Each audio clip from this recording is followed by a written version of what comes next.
இருட்ட கண்டா பயம் உண்டாவதே அது ஏன்? இப்படி ஒரு கேள்வியை ஒரு பெரியவர்கிட்ட கேட்டாங்க. அதுக்கு அவர் பதில் சொல்றார்.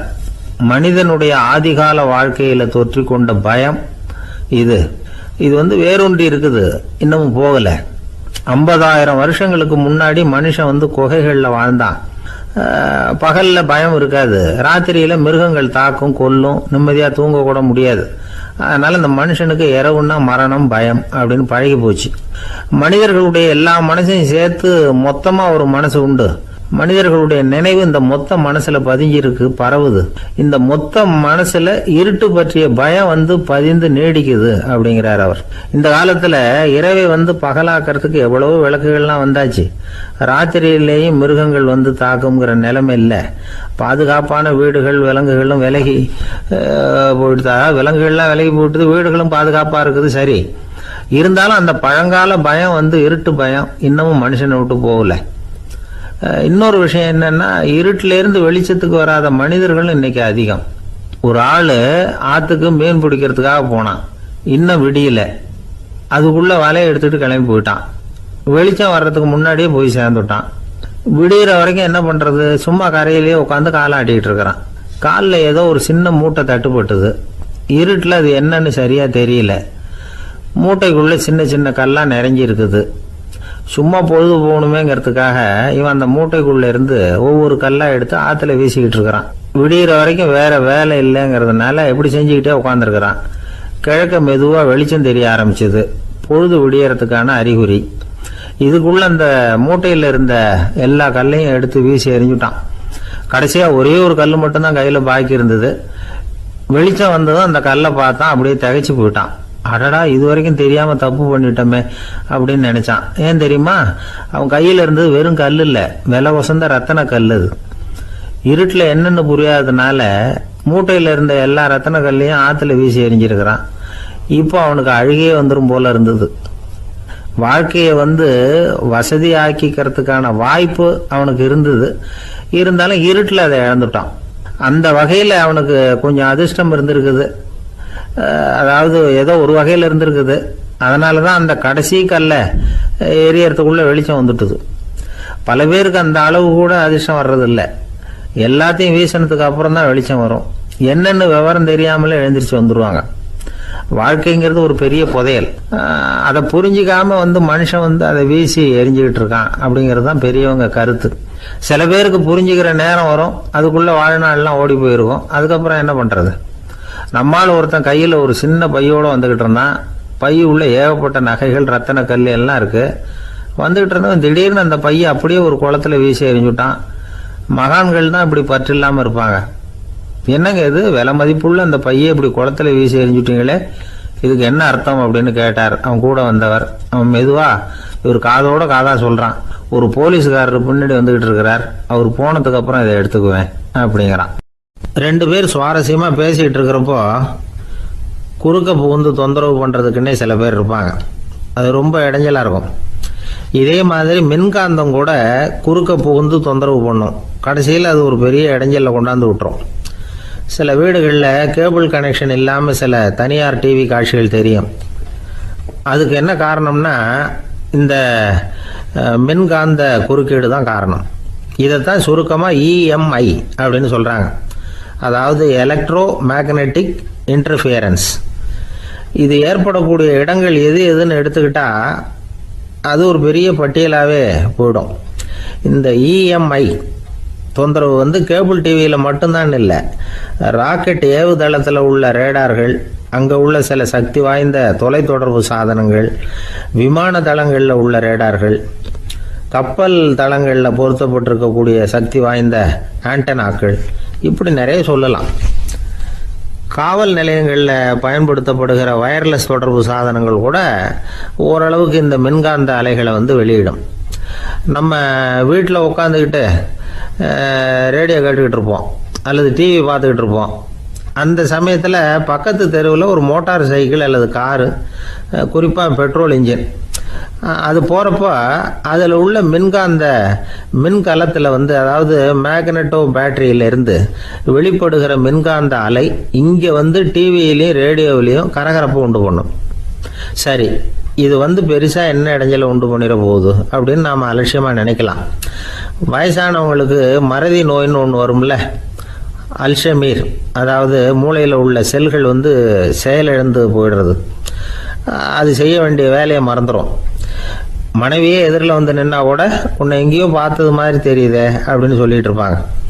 அப்படி ஒரு மறதி. இந்த விசித்திரமான நோய்க்கு இதுவரைக்கும் மருந்தே இல்லைன்னு வேற சொல்கிறாங்க. இந்த மைக்ரோ ஓவன் அப்படின்னு சொல்லக்கூடிய சமையல் அடுப்புகள் கூட மின்காந்த அலைகளை வந்து வெளியிடுது. சமயத்தில் சில தொழிற்சாலைகளில் கூட பெரிய விபத்துக்களை இந்த இஎம்ஐ உண்டு பண்ணிவிடும். இதை பற்றி தீவிரமாக சிந்திக்க ஆரம்பித்ததே ஒரு விபத்துக்கு பிறகு தான். அமெரிக்காவுக்கும் வியட்நாமுக்கும் இடையில போர் நடந்தது. அந்த சமயம் அமெரிக்காவுக்கு சொந்தமான விமானம் தாங்கி கப்பல் ஒன்று வியட்நாமை தாக்கிறதுக்கு தயாராக ஏவுகணைகளோட கடலில் நிறுத்தி வைக்கப்பட்டிருந்தது. தற்செயலாக அந்த பகுதியில் கப்பல் தொலைத்தொடர்பு பகுதிக்கு அருகில் ஊடுருவிய அந்த சக்தி வாய்ந்த ரேடியோ அலைகள் ஏவுகணையில் இருந்த மின்னணு சர்க்கியூட்டை பூர்த்தி செஞ்சு வச்சுட்டுது. அவ்வளவுதான், ஏவுகணை அங்கேயே வெடித்து சிதறி போச்சு. 130 பேர் அந்த இடத்துலயே உடல் கருகி செத்து போட்டாங்க. ஏகப்பட்ட பொருள்கள் நாசம். இந்த விபத்துக்கான காரணம் என்னங்கிறத உடனடியாக யாராலையும் கண்டுபிடிக்க முடியல. ரொம்பவும் கடுமையாக முயற்சி பண்ணி கடைசியாக கண்டுபிடிச்சாங்க, இது வந்து இந்த இஎம்ஐ வேலை தான் அப்படின்னு. மின்னணு தொலைபேசிகள் இருக்கு. இதில் பேசும்பொழுது நம்ம காதை வந்து, அதாவது செவியை வந்து ஊடுருவக்கூடிய மின்காந்த அலையானது மூளைக்கு போய் அங்கே மூளை கட்டிகளை உருவாக்க ஊக்கம் கொடுக்குது அப்படின்னு வேற கண்டுபிடிச்சிருக்கிறாங்க. இந்த இஎம்ஐ ரொம்ப குறைஞ்ச மின்காந்த அழுத்தத்தில் நமக்கு எந்த பாதிப்பையும் ஏற்படுத்துறதில்லை. மின்காந்த அலைகள் அழுத்தத்தோடு இருக்கிற இடங்களில் ரொம்ப நேரம் இருந்தோம்னா நம்ம உடம்பின் வெப்பநிலை 2 டிகிரி செல்சியஸ் வரைக்கும் அதிகரிக்குதாம். அதனால் வெப்பநிலையை வந்து சீராக்கிறதுக்கு இதய துடிப்பும் வந்து அதிகரிக்குது. இப்படிலாம் கண்டுபிடிச்சிருக்கிறாங்க. இப்போல்லாம் இந்த மின்காந்த குறுக்கீடுகளை தடுக்கிறது எப்படி அப்படின்னு விஞ்ஞானிகள் யோசனை செய்ய ஆரம்பிச்சிருக்கிறாங்க. இந்த விஷயத்தில் அலட்சியமாக இருந்தோம்னா எதிர்காலத்தில் நிறைய பேருக்கு இந்த ஞாபக மறதி நோய் வந்துடும். அப்புறம் அது ரொம்ப கஷ்டமாக போயிடும். ஒரு குடும்ப தலைவர் தன் மனைவியை பார்த்து, யார் நீ, உன்னை எங்கேயோ பார்த்தது மாதிரி இருக்குதே அப்படின்னு சொல்லிக்கிட்டு இருந்தார். உடனடியாக அவரை போய் பார்த்தேன். வாங்க டாக்டர்கிட்ட போகலாம் அப்படின்னு. அவர் என்னை தனியாக அழைச்சிட்டு போய் காதோட காதாக மெதுவாக சொல்கிறார், இதை பாருப்பா, என் கையில் பணம் இல்லாத போகலாம் அப்படி மறதி நோய் வந்துட்டது மாதிரி நடிச்சுக்கிட்டு இருப்பேன், அவ்வளவுதான், அதை நீ கண்டுக்காத அப்படின்னார். ஒரு அழகான கடற்கரை. சுற்றுலா பயணிகள் நிறைய பேர் அங்கே வந்து போகிறது வழக்கம். சனி ஞாயிறு கூட்டம் அதிகமாக இருக்கும். அதோட விளைவு என்னங்கிறது அடுத்த நாள் தான் தெரியும். ஆமாம், அந்த கடற்கரையை சுத்தப்படுத்துகிற தொழிலாளிகள் திங்கட்கிழமை ரொம்ப சிரமப்படுவாங்க. சனி ஞாயிறு வந்த கூட்டம் கடற்கரை பூராவும் காலி ஐஸ்கிரீம் கப்புகளை வந்து வீசி எறிஞ்சிட்டு போயிடுவோம். ஆயிரக்கணக்கான கப்புகள் அங்கே பரவலாக கிடக்கும். அதையெல்லாம் பொறுக்கி எடுத்து சுத்தம் பண்ணி ஆகணும். இதனால் திங்கட்கிழமை வேலைக்கு வர்றதுக்கு எல்லோரும் பயப்படுவாங்க. அப்படி ஒரு நிலைமை. பல பேர் அன்னைக்கு வந்து லீவ் எடுத்துகிட்டு போயிடுறது வழக்கம். நமக்கு எதுக்கு இன்றைக்கி தொந்தரவுன்னு. இது ஒரு பெரிய பிரச்சனையாக இருந்தது. இதுக்கு என்ன பண்ணலாம் அப்படின்னு யோசனை பண்ணாங்க. ஒரு ஆலோசனை கூட்டத்துக்கு ஏற்பாடு பண்ணாங்களாம். அந்த நகர நிர்வாக அலுவலர்கள், பணியாளர்கள் எல்லாரும் அதில் கலந்துக்கிட்டாங்க. கூட்டம் ஆரம்பமாச்சு. ஆரம்பத்தில் சொன்னாங்க, இந்த பிரச்சனைக்கு ஒரு தீர்வு வேணும், என்ன பண்ணலாம், அதை முடிவு செய்கிறதுக்கு தான் இந்த கூட்டம். இதில் நீங்கள் செய்ய வேண்டியது என்னென்னா, உங்களுக்கு தோன்றுகிற யோசனை எதுவாக இருந்தாலும் சொல்லுங்கள். கொஞ்சம் கூட தயக்கம் வேண்டாம். நாம் சொல்கிற யோசனை ஈடுபடுமா படாதா அப்படின்லாம் யோசிக்க வேணாம். எல்லாருடைய யோசனைகளையும் அப்படியே பதிவு செய்துக்கிறோம். கடைசியாக அதிலேருந்து ஒரு சிறந்த யோசனையை தேர்வு பண்ணி அதை பயன்படுத்தலாம். இந்த சந்தர்ப்பத்தில் இன்னொரு முக்கியமான வேண்டுகோள், எவ்வளவு சாதாரணமான யோசனையாக இருந்தாலும் சரி, அது சொல்லும் பொழுது அடுத்தவங்க வந்து ஏளனம் செய்யக்கூடாது. இது ஒரு பெரிய யோசனையா அப்படின்னு சொல்லி எதையும் அலட்சியப்படுத்தக்கூடாது. இதுதான் அந்த கூட்டத்தின் ஆரம்பத்தில் செய்யப்பட்ட அறிவிப்பு. உடனே அந்த கூட்டத்தில் இருந்தவங்க ஆளுக்கு ஒரு யோசனை சொல்ல ஆரம்பித்தாங்க. ஒருத்தர் எழுந்திருச்சார், இங்கே வர்ற சுற்றுலா பயணிகள்கிட்ட ஆளுக்கு $10 ஒரு டெபாசிட் மாதிரி வைப்பு பணமாக வாங்கிக்கணும். காலி ஐஸ்கிரீம் கப்பை திருப்பி கொடுத்தா அந்த பணத்தை திருப்பி கொடுத்துடலாம். இப்படி ஒரு ஏற்பாடு பண்ணிக்கிட்டா கப்புகளை தேடி பொறுக்கிக்கிட்டு இருக்க வேண்டியதில்லை, எல்லாம் ஒரே இடத்துக்கு வந்து சேர்ந்துடும். அப்படியே நாம் வந்து தூக்கிட்டு போய் ஒரு இடத்துல கொட்டி விடலாம் அப்படின்னார். இன்னொருத்தர் எழுந்திரிச்சார், கப்பை வந்து கீழே போட்டால் $50 அபராதம் அப்படின்னு அங்கங்கே போர்டு எழுதி வச்சுடலாம். கப்புகளை போடுறதுக்கு அங்கங்கே பெரிய கூடைகளை வச்சுடலாம். நாம் சாவகாசமாக அந்த கூடைகளை சேகரம் பண்ணிக்கலாம் அப்படின்னாராம். இன்னொருத்தர் எழுந்திரிச்சு கொஞ்சம் கோபமாக பேசினார், கப்புகளை வந்து அவங்க வாயிலே திணிச்சுடணும். அதுகளை முன்னு சாப்பிட்டு பார்த்தா தான் தெரியும் அது எவ்வளவு கஷ்டங்கிறது அப்படின்னு ரொம்ப கடுமையாக பேசியிருக்காரு. இது வேடிக்கையாக தெரிஞ்சாலும் இந்த யோசனையும் பதிவு செஞ்சுக்கிட்டாங்களாம். இப்படி பல யோசனைகள். கடைசியாக எல்லாத்தையும் படித்து பார்த்துட்டு பரிசீலனை பண்ணாங்க. அப்புறம் தான் யோசனை வந்தது. இவர் வேடிக்கையாக சொன்னது கப்புகளை அவங்கவுங்க வாயிலே திணிச்சு சாப்பிட சொல்லணும், அதுதான் தண்டனைன்னார்ல. ஏன் அப்படி சாப்பிட்றது மாதிரியே கப்புகளை தயார் பண்ண என்ன அப்படின்னு சிந்திக்க ஆரம்பித்தாங்களாம். ஆகா, அதுதான் சரின்னு ஒரு முடிவுக்கு வந்தாங்க. அதுலேருந்து உருவானது தான் இந்த வேஃபர் கப்ஸ். ஐஸ்கிரீமை சாப்பிட்டு முடிச்சதும் கப்பையும் சாப்பிட்டுடலாம். கோன் ஐஸ்கிரீம் சாப்பிட்றோம்ல, அதுதான். அமெரிக்காவில் மியாமி கடற்கரையில் ரொம்ப காலமாக இருந்துக்கிட்டு வந்த குப்பை பிரச்சனைக்கு இப்படி தான் ஒரு தீர்வு வந்துதான். இதுலேருந்து நாம் புரிஞ்சிக்க வேண்டியது என்னென்னா, நாம் அன்றாட எத்தனையோ பிரச்சனைகளை சந்திக்கிறோம், அதுக்கெல்லாம் தீர்வு உண்டு. அது எங்கே ஒளிஞ்சிருக்குன்னு கண்டுபிடிக்கணும். அந்த அந்த யோசனையையும் நல்லா தீவிரமாக யோசிக்கணும். யார் என்ன யோசனை சொன்னாலும் அதை வந்து அலட்சியப்படுத்தக்கூடாது. அக்கறையோடு கவனிக்கணும், அதை யோசித்து பார்க்கணும். ஒரு அம்மா தன்னோட வீட்டுக்காரரை ஒரு மனநல மருத்துவர்கிட்ட அழைச்சிட்டு வந்தாங்களாம். டாக்டர், இவருக்கு கோன் ஐஸ்கிரீம் பிடிக்கல, பேப்பர் கப்பில் இருக்கிற ஐஸ்கிரீம் தான் வேணும்னு அடம் பிடிக்கிறார் அப்படின்னாங்களாம். அது ஒன்றும் தப்பு இல்லையேன்னாராம் டாக்டர். இதுக்கு அந்த அம்மா சொன்னாங்களாம், இவர் கப்பு ஐஸ்கிரீம் வாங்குறதுல தப்பு இல்லை டாக்டர், பிரச்சனை அது இல்லை. அப்புறம் வேறு என்னென்னு கேட்டிருக்காரு. வாங்கினதும் ஐஸ்கிரீமை கீழே கொட்டிவிட்டு அந்த பேப்பர் கப்பை மட்டும் விரும்பி சாப்பிட்றார், அதனால தான் அவங்ககிட்ட அழைச்சிட்டு வந்தேன் அப்படின்னாங்களாம். ஒரு கணவன் மனைவி எப்போ பார்த்தாலும் அவங்க 2 பேருக்கும் இடையில சண்டை வந்துக்கிட்டே இருந்தது. இதில் என்ன ஆச்சரியங்கிறீங்களா? நான் அதுக்காக சொல்ல வரல, இது வேறு விஷயம். அதாவது சண்டை போடாமல் இருக்கிறதுக்கு வழி சொல்கிற தகவல் இது.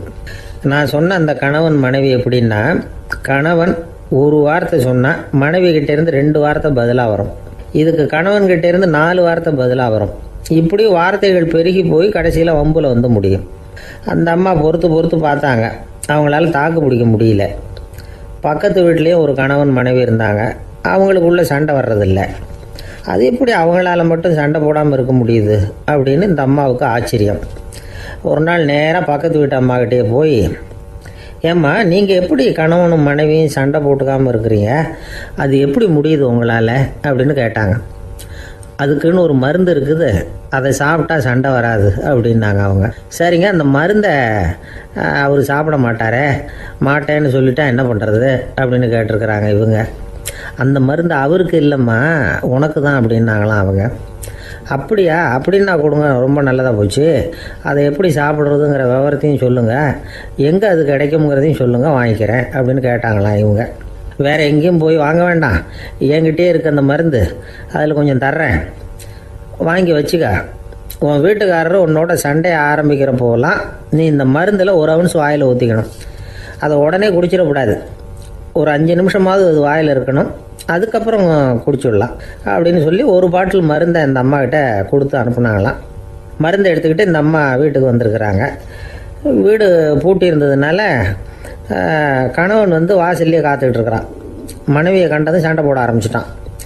வீட்டை பூட்டி எங்கே போய் தொலைஞ்ச, எவ்வளோ நேரமாக ஒரு மனுஷன் வாசல்லையே காத்துட்டு கிடக்கிறது அப்படி இப்படின்னு கத்த ஆரம்பிச்சிட்டான். மனைவி இதுக்கு பதிலே சொல்லலை. அந்த அம்மா பேசாமல் வீட்டை திறந்தாங்க, சமையல் அறைக்குள்ளே போனாங்க, 1 ounce மருந்தை வாயில் ஊற்றிக்கிட்டாங்க. அன்னைக்கு சண்டை வந்து மேற்கொண்டு வளரவே இல்லை, நின்றுட்டுது. மருந்து பரவாயில்லை. அதுக்கப்புறம் பல சந்தர்ப்பங்களில் சண்டை வரும் போல் இருக்கிற போலாம் இந்த மருந்து அதை நிறுத்தியிருக்கு. பிரமாதமான மருந்தாக இருக்குது இதை கொஞ்சம் அதிகமாகவே வாங்கி வீட்டில் வச்சுக்க வேண்டியது தான் அப்படின்னு முடிவு பண்ணிட்டு இந்த அம்மா மறுபடியும் பக்கத்து வீட்டு அம்மாக்கிட்ட போனாங்க. எவ்வளவு விலையானாலும் சரி, நான் காசு கொடுத்து வாங்கி வச்சுக்கிறேன், எந்த கடையில் இருக்குது இந்த மருந்து சொல்லுங்க அப்படின்னு கேட்டாங்க. இந்த மருந்துக்கு விலையே கிடையாதுங்க, இலவசமாகவே கிடைக்கும்னாங்களாம் அவங்க. அது எப்படி விலையில்லாமல் இதை விற்க முடியுது அப்படின்னு கேட்டாங்களாம் இவங்க. அது மருந்தாக இருந்தால் தானே விலை வைக்கிறதுக்கு, அது வெறும் தண்ணி தானே அப்படின்னாங்களாம்.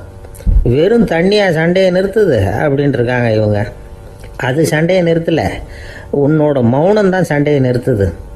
நீ வாயில் தண்ணியை வச்சுக்கிறதுனால எதிர்த்து பேசுறதில்ல, அதனால் உன்னுடைய கணவர் கோபம் வந்து சாந்தமாயிடுது அப்படின்னாங்களாம் அவங்க. இந்த கதையிலேருந்து சண்டையை நிறுத்துகிற மருந்து எதுன்னு தெரிஞ்சுக்கிட்டோம் இல்லையா. ஒருத்தர் என்ன பண்ணார், பாட்டிலில் வந்து தண்ணியை ஊற்றி வச்சுக்கிட்டு அவர்கிட்ட வர்றவங்களுக்கெல்லாம் இதை சிபாரிசு பண்ணலாம்னு நினச்சிக்கிட்டு உட்காந்துருந்தார். ஒரு அம்மா வந்தாங்க. இதை கேட்டுவிட்டு இதையே ஒரு மருந்து மாதிரி கொடுக்கலாம்ங்கிறது அவர் முடிவு. அதனால் பாட்டிலில் தண்ணி அடித்து வச்சுக்கிட்டு அதில் கலருக்காக என்னத்தையோ ஒரு ஜீரகம் அது மாதிரி எதையாவது கலந்து வச்சுக்கிட்டு ஒரு மருந்து மாதிரி ஒரு பாவனையில் வச்சுக்கிட்டு உட்காந்துருக்காரு. யாராவது வீட்டில் சண்டைன்னா என்கிட்ட வாங்க மருந்து தரேன்னு.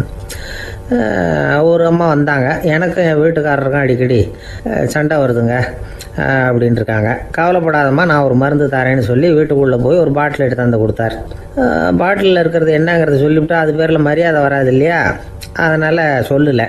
அந்த அம்மா வாங்கிட்டு போனாங்க. 4 நாள் கழித்து திரும்பி வந்தாங்க. என்னம்மா வீட்டில் சண்டை நின்று போச்சான்னு கேட்டிருக்காரு இவர்.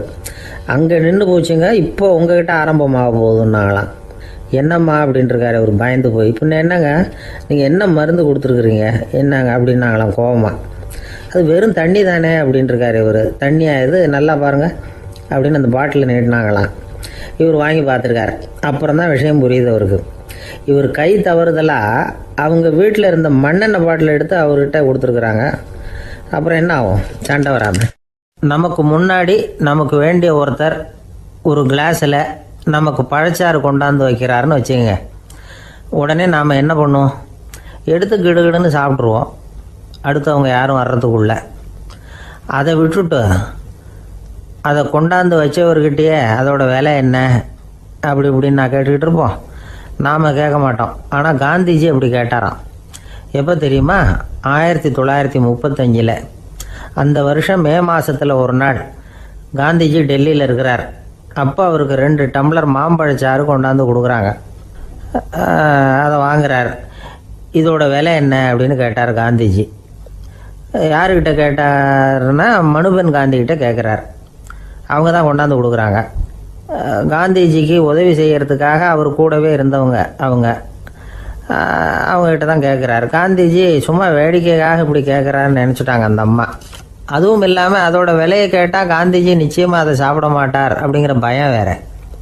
அதனால் அந்த அம்மா பதில் எதுவும் சொல்லாமல் கம்முன்னு இருந்துட்டாங்க. கொஞ்ச நேரம் ஆச்சு.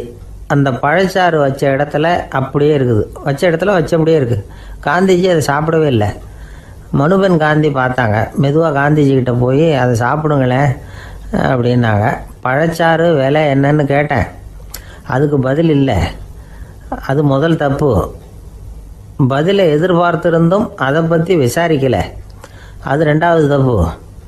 இப்படி 2 தப்புகளை பண்ணிவிட்டு என்கிட்ட வந்து இதை சாப்பிடுங்கன்னு சொன்னால் அது எப்படி அப்படின்னு கேட்டாராம் காந்திஜி. மனுபென் காந்தி என்ன சொல்கிறதுன்னு தெரியாமல் திகைச்சு போய் நின்றுக்கிட்டு இருந்தாங்க. காந்திஜி தொடர்ந்து சொன்னாராம், இப்போ என் முன்னாடி வச்சிருக்கிற இந்த பழச்சாறு விலை சுமாராக ஒரு அரை ரூபாயாவது இருக்கும். அது அந்த காலத்து மதிப்பு. இந்த பழச்சாறு இல்லாமல் கூட என்னால் இருக்க முடியும். ஆனால் அவசியமான பொருள்களை வாங்கிறதுக்கு கூட சக்தி இல்லாத மக்கள் இந்த நாட்டில் நிறைய பேர் இருக்கிறாங்க. அப்படி இருக்கிறப்போ எனக்கு என்னத்துக்கு இந்த விலை உயர்ந்த பானம்? இதை இப்போ நான் சாப்பிட்டா என் உடம்பு வேணும்னா ஆரோக்கியமாகலாம், ஆனால் என் மனசு அமைதி அடையாது. எனக்கு என்னுடைய உடல் ஆரோக்கியத்தை விட மன ஆரோக்கியம்தான் முக்கியம். அதனால் இதை நான் சாப்பிட மாட்டேன், எடுத்துகிட்டு போயிடு அப்படின்னாராம். அந்த சமயத்தில் ஒரு அகதி பொண்ணு 2 குழந்தைகளோட காந்திஜியை பார்க்குறதுக்காக வந்தது. வணக்கம் சொல்லிச்சு. காந்திஜி உடனே தனக்கு முன்னாடி இருந்த பழச்சாற்றை எடுத்து அந்த பொண்ணுக்கிட்டையும் குழந்தைகள்கிட்டையும் கொடுத்து சாப்பிட சொன்னார். அவங்க அதை வாங்கி ரொம்ப சந்தோஷத்தோடு சாப்பிட்டாங்களாம். அதை பார்த்த காந்திஜி முகத்தில் ஒரு புன்னகை, ஒரு பரவசம், ஒரு திருப்தி. அவர் மனசு நிறைஞ்சி இருந்தது. அப்போ அவர் சொன்னாராம், ஆண்டவன் எனக்கு எப்பவும் சரியான சமயத்தில் கை கொடுப்பாருங்கிறது அதுக்கு இதுதான் அத்தாட்சி. நான் ஒரு இக்கட்டான சூழ்நிலையில் இருக்கிறப்ப கூட கடவுளின் கருணையால் அந்த சூழ்நிலை என்னை பாதிக்கலை. என் கூட இவ்வளோ நாள் பழகியும் கூட இங்கே இருக்கிறவங்க எனக்கு அதிக விலை உள்ள பழரசத்தை கொடுத்தாங்க. ஆனால் சரியான நேரத்தில் அதை சாப்பிட வேண்டியவங்களை என்கிட்ட அனுப்பி வச்சு என்னை சந்தோஷப்படுத்தினார் கடவுள், அவருக்கு நன்றி அப்படின்னாராம் மகாத்மா காந்தி. உடல் ஆரோக்கியத்தை விட மன ஆரோக்கியம்தான் எனக்கு முக்கியம்னு சொன்னார் பாருங்கள். அதை நாம் எல்லாரும் மனப்பூர்வமாக இன்றைக்கி சிந்திச்சு பார்க்கணும். இந்த காலத்தில் எல்லாரும் அப்படியா நினைக்கிறாங்க? எனக்கு தெரிஞ்ச ஒருத்தர் இருந்தார். தினமும் காலையில் ஒரு காஃபி சாப்பிட உட்கார்ற நேரத்தில் பக்கத்து வீட்டுக்காரர் வந்து சேருவார் கரெக்டாக. உடனே அவரும் தனக்குன்னு வந்திருக்கிற காப்பியை எடுத்து மனப்பூர்வமாக பக்கத்து வீட்டுக்காரர்கிட்ட கொடுத்துருவார். அதுக்கப்புறம் அவருக்காக வேறு காப்பி போட்டு கொண்டாந்து கொடுத்தாலும் வேண்டான்னு சொல்லிடுவார். ஆண்டவனாக பார்த்து சரியான நேரத்தில் அவரை எங்கள் வீட்டுக்கு தினமும் அனுப்பி வைக்கிறார் அப்படிம்பார். ஏன் அப்படி சொல்கிறீங்க அப்படின்னு கேட்டோம் ஒரு நாள். அதுக்கு அவர் சொல்கிறார், எனக்கு என்னோட உடல் ஆரோக்கியம்தான் முக்கியம். இதை கடவுள் புரிஞ்சுக்கிட்டு எங்கள் வீட்டு காப்பியை சாப்பிட்றதுக்கு தினமும் அடுத்த வீட்டுக்காரனை அனுப்பி வைக்கிறார் அப்படின்னார் அவர். தானத்துல சிறந்தது எது அப்படின்னு ஒரு கேள்வியை கேட்டு, தானத்துல சிறந்தது நிதானம் அப்படின்னு அதுக்கு ஒரு பதிலும் சொல்றவங்க உண்டு. நிதானம் ரொம்ப அவசியம். அதுவும் இன்றைய உலகத்துக்கு ரொம்ப அவசியம். இன்னைக்கு உலகம் ரொம்ப பரபரப்பா போய்கிட்டு இருக்குது. பொறுமையா இருக்கணும்னு நினைக்கிறவங்களால கூட அப்படி இருக்க முடியறதில்ல. பொறுமையை சோதிக்கிறது மாதிரி பல சம்பவங்கள். அதையெல்லாம் சந்திச்சே தீர வேண்டி இருக்குது. எங்க போனாலும் கியூவில் நிற்க வேண்டியிருக்குது. எங்க போனாலும் காத்துக்கிட்டு இருக்க வேண்டியிருக்கு. ஆஃபீஸ்லேயோ வீட்லேயோ கூட நீங்கள் நிதானமாக பொறுமையாக நடந்துக்க தெரியலன்னா உங்களுக்கு சிடுமூஞ்சி, முசுடு இப்படிலாம் பேர் வச்சுருவாங்க. அது உங்களுக்கு தேவையா? சரி, வாழ்க்கையில் பொறுமைசாலின்னு பேர் வாங்கிறதுக்கு என்ன வழி? முதல் பாயிண்ட், நீங்கள் நினைக்கிறது, எதிர்பார்க்கறது, செய்யறது எல்லாமே 100% கரெக்டாக நடக்கணும்னு ஆசைப்படக்கூடாது. எதுவாக இருந்தாலும் அதில் ஓரளவுக்கு தவறு நடக்கலாம் அப்படிங்கிறத எதிர்பார்த்தே இருக்கணும். ஓரளவுக்கு அதை அனுமதிக்கணும். ஒரு நண்பரை 6 மணிக்கு ஒரு இடத்துக்கு வர சொல்லியிருக்கிறீங்க. 6 மணிக்கு அவர் வரல, உடனே பொறுமை இழந்து நடந்துக்கக்கூடாது. ஒரு 10 நிமிஷம் டிலே ஆகலாம். ஒரு வர்ற வழியில் பஸ்ஸு கூட ஏதாவது டிராஃபிக்கில் மாட்டியிருக்கலாம். அதெல்லாம் எதிர்பார்த்தே கொஞ்சம் காத்திருக்கிறதுல ஒன்றும் தப்பு இல்லை. சில சமயம் டிலே ஆகிறது கூட நல்லதாக முடியும். ஒரு பஸ்ஸை தவற விட்டுட்டு, ஐயோ கொஞ்சம் ஒரு 2 நிமிஷம் முன்னாடி வந்திருந்தா பிடிச்சிருக்கலாமே அப்படின்னு தவிச்சிக்கிட்டு இருப்பாங்க சில பேர். அடுத்தபடியாக வர்ற பஸ்ஸு நேரடியாக நீங்கள் போக வேண்டிய இடத்துக்கே கொண்டு போய் விடுற பஸ்ஸாக கூட இருக்கலாம். அது உங்களுக்கு முன்னாடி தெரியாதுல்ல. சில நெருக்கடியான சூழ்நிலைகளை தமாஷா எடுத்துக்கிறதுக்கு பழகிக்கணும். சில இடங்களுக்கு போகிறப்ப காத்திருக்கிறதுக்கு நம்ம மனசை தயார்படுத்திக்கிட்டே போகணும். ஒரு ரயிலுக்கோ பஸ்ஸுக்கோ அல்லது விமானத்துக்கோ கப்பல் பிரயாணத்துக்கோ போகிறப்போ அங்கே போய் நீங்கள் மணிக்கணக்கில் கூட காத்துக்கிட்டு தான் இருக்கணும். புறப்படுற நேரம் கூட மாறலாம். நீங்கள் போய் சேர்ந்ததும் அது உடனே புறப்படணும்னு கட்டாயமாக என்ன? அது மாதிரி சமயத்தில் படிக்கிறதுக்குன்னு சில சுவாரஸ்யமான புத்தகங்களையும் கையில் எடுத்துக்கலாம். உங்களை சுற்றி எவ்வளவோ சுவாரஸ்யமான சம்பவங்கள் நடந்துக்கிட்டு இருக்குதுல்ல, அதையெல்லாம் வேடிக்கை பாருங்கள். எதுக்காக காத்துக்கிட்டு இருக்கிறோமோ அந்த காரியத்தில் உண்மையாகவே நமக்கு ஒரு அக்கறை இருந்தால் நமக்கு போர் அடிக்காது. சில கோயில்களில் பார்த்துருப்பீங்க, தரிசனத்துக்காக பக்தர்கள் நாள் கணக்கில் காத்துக்கிட்டு இருப்பாங்க. அவங்களெலாம் அழுத்துக்கிறது இல்லை. ஆண்டவனை தரிசிக்கணுங்கிற உண்மையான அக்கறை இருக்கிறதுனால அவங்களுக்கு போர் அடிக்கிறது இல்லை. ஆனால் சில சினிமா தியேட்டரில் கூட பார்க்கலாமே, சினிமா கியூ கூட அப்படி தான். சாயந்தரம் 6 மணி ஆட்டத்துக்கு காலம்பரம் 6 மணிக்கே போய் கூட காத்துக்கிட்டு இருப்பாங்க. அவங்களுக்கெல்லாம் போர் அடிக்காது, படம் பார்க்குற ஆர்வம். இன்னொரு முக்கியமான விஷயத்தை நாம் பழக்கப்படுத்திக்கணும். லிவ் ஃபார் தி மூமெண்ட் அப்படிங்கிறாங்க நிபுணர்கள். ரொம்ப பேர் எப்படின்னா அடுத்தபடியாக நடக்க போகிற விஷயத்திலேயே கவனமாக இருப்பாங்க. அந்த நினைப்புலேயே இந்த நிமிஷத்தை பொறுமை இல்லாமல் கழிப்பாங்க. ஒருத்தர் இருக்கார், அவர் எப்படின்னா ஆஃபீஸ் முடியறதுக்குள்ளேயே சார் 5 மணிக்கெல்லாம் ரெடியாக இருங்க, நாம் அந்த ஹோட்டலில் போய் டிஃபன் சாப்பிட்ணும் அப்படின்னு 4 மணிலேருந்து சொல்லிகிட்டு இருப்பார். 4:55 பரபரப்பாக ஓடி வருவார். 2 பேரும் புறப்படுவோம், ஹோட்டலுக்கு போவோம், சாப்பிட்டுக்கிட்டு இருப்போம். அப்படி சாப்பிட்டுட்டு இருக்கிறப்ப சார் சாப்பிட்டு முடித்ததும் நேராக ஒரு ஜவுளி கடைக்கு போகிறோம் அப்படிம்பார். பரபரக்க சாப்பிட்டு முடிப்பார், புறப்படுவார். ஜவுளி கடையில் அவசரமாக சீக்கிரம் பில் போடுங்க சார், சினிமாவுக்கு நேரம் ஆகிடும்பார். சினிமா தியேட்டரில் உட்காந்து அடுத்தபடியாக எங்கே டின்னர் சாப்பிட்றதுன்னு யோசனை பண்ணிகிட்டு இருப்பார். ராத்திரி படுக்கையில் விழுந்ததுக்கு அப்புறமும் நாளைக்கு காலையில் எழுந்திரிச்சதும் அதை பண்ணணும் இதை பண்ணணும்னு திட்டம் போட்டுக்கிட்டே இருப்பார். அதாவது எப்பவும் அடுத்த நிமிஷம், அடுத்த நாள், அடுத்த வாரம், அடுத்த வருஷம், இதுதான் அவங்க சிந்தனை. இந்த நிமிஷம் என்ஜாய்மெண்ட்டை அவங்க இழந்துடுறாங்களாம். அதனால தான் வாழ்நாள் பூரா பொறுமையின்மை, அவஸ்தை, அல்லல். அதனால் நாம் எல்லாரும் வாழ்க்கையில் நிதானமாக இருக்கிறதுக்கு கற்றுக்கணுமா. அதுக்காக இந்த நிதானத்துக்கு வேறு விதமான அர்த்தம் பண்ணிக்கக்கூடாது. ஒருத்தர் அப்படித்தான் ஒரு தடவை அவருடைய குதிரை காணாமல் போயிட்டு தான். அதுக்காக அவர் கவலைப்படலை, நிம்மதியாக இருந்தார், சந்தோஷமாக இருந்தார். என்ன சார் இது, உங்கள் குதிரை திருட்டு போயிட்டுதுங்கிறீங்க, நீங்கள் கவலைப்படாமல் இருக்கிறீங்களே அப்படின்னு கேட்டாங்களாம். அதுக்கு அவர் சொல்லியிருக்கார், நல்ல வேலை சார், கட்டியிருந்த குதிரை காணாமல் போயிருக்குது. நான் அது மேலே உட்காந்துருக்கிற சமயம் அது காணாமல் போயிருந்ததுன்னா, திருட்டு போயிருந்ததுன்னா நானும் சேர்ந்துல காணாமல் போயிருப்பேன் அப்படின்னாராம். எவ்வளவு நிதானமான ஆள் பாருங்க. ஒரு நாள் காலை நேரம் ஒரு குரு படுக்கையை விட்டு எழுந்திருக்கிறார். உடனே சீடர்களை பார்த்து எல்லாரும் இப்படி வாங்கங்கிறார். எல்லாரும் வர்றாங்க வேகமாக. என்னங்க வேணும் உங்களுக்கு அப்படிங்கிற மாதிரி எல்லாரும் குருவை பார்த்தாங்க பயபக்தியோட. குரு அந்த சீடர்களை பார்த்து, இதை பாருங்க, இப்போ நான் ஒரு சிக்கலான விவகாரத்தில் மாட்டிக்கிட்டு இருக்கிறேன். அதை நீங்கள் தீர்த்து வச்சா நல்லதுன்னார். சீடர்களுக்கு ஒன்றும் புரியல. என்ன இது இவர் இப்படி சொல்கிறாரு, நமக்குள்ள எல்லா விவகாரங்களையும் தீர்த்து வைக்கிறவர் நம்ம குருநாதர், அவருடைய விவகாரத்தை நாம் தீர்த்து வைக்கிறதா, ஆச்சரியமாக இருக்குதே, குருநாதருக்கே சிக்கலா அப்படின்னு யோசனை பண்ண ஆரம்பித்தாங்க. இருந்தாலும் ரொம்ப பணிவாக கேட்டாங்க, சுவாமி உங்களுக்கே சிக்கலா, இந்த உலகத்து சிக்கல்களுக்கும் சிரமங்களுக்கும் அப்பாற்பட்டவர் அல்லவா தாங்கள், அப்படிப்பட்ட உங்களுக்கு சிக்கல்னா அது எப்படி அப்படின்னாங்க. எனக்கு ஏற்பட்டிருக்கிற சிக்கல் அவ்வளவு பெருசு, ரொம்ப பெரிய விவகாரம் அது அப்படின்னார் குரு. கொஞ்சம் விவரமாக சொல்லுங்க அப்படின்னாங்க இவங்க. இப்போ அந்த குரு விவரத்தை சொன்னார். அதாவது நேற்று ராத்திரி நான் ஒரு கனவு கண்டேன். அந்த கனவில் நான் ஒரு பட்டாம்பூச்சியாக மாறிட்டேன். அப்படி மாறி ஒவ்வொரு மலராக பறந்து போய் உட்காந்து தேன் சாப்பிட்டேன் அப்படின்னார். சீடர்கள் இதை கேட்டதும் ரொம்ப திகைச்சு போயிட்டாங்க. என்ன இது ஒரு பெரிய பிரச்சனையா, ஒரு சாதாரண கனவு கண்டதுக்காகவா இந்த காலை வேளையில் நம்மளையெல்லாம் குருநாதர் இவ்வளவு அவசரமாக கூப்பிட்டுருக்கார் அப்படின்னு நினச்சாங்க. இருந்தாலும் கேட்டாங்க, இதில் என்ன சிக்கல் சுவாமி, கனவுங்கிறது எல்லாருக்கும் வரத்தானே செய்யும் அப்படின்னார் ஒரு சீடர். சீடர்களே, பிரச்சனை அது இல்லை.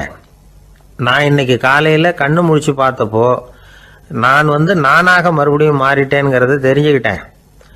இதில் சிக்கல் என்னன்னா, இப்போ அந்த பட்டாம்பூச்சி தான் நானாக ஆயிட்டதாக கனவு கண்டுகிட்டு இருக்கா அப்படிங்கிறது தான்.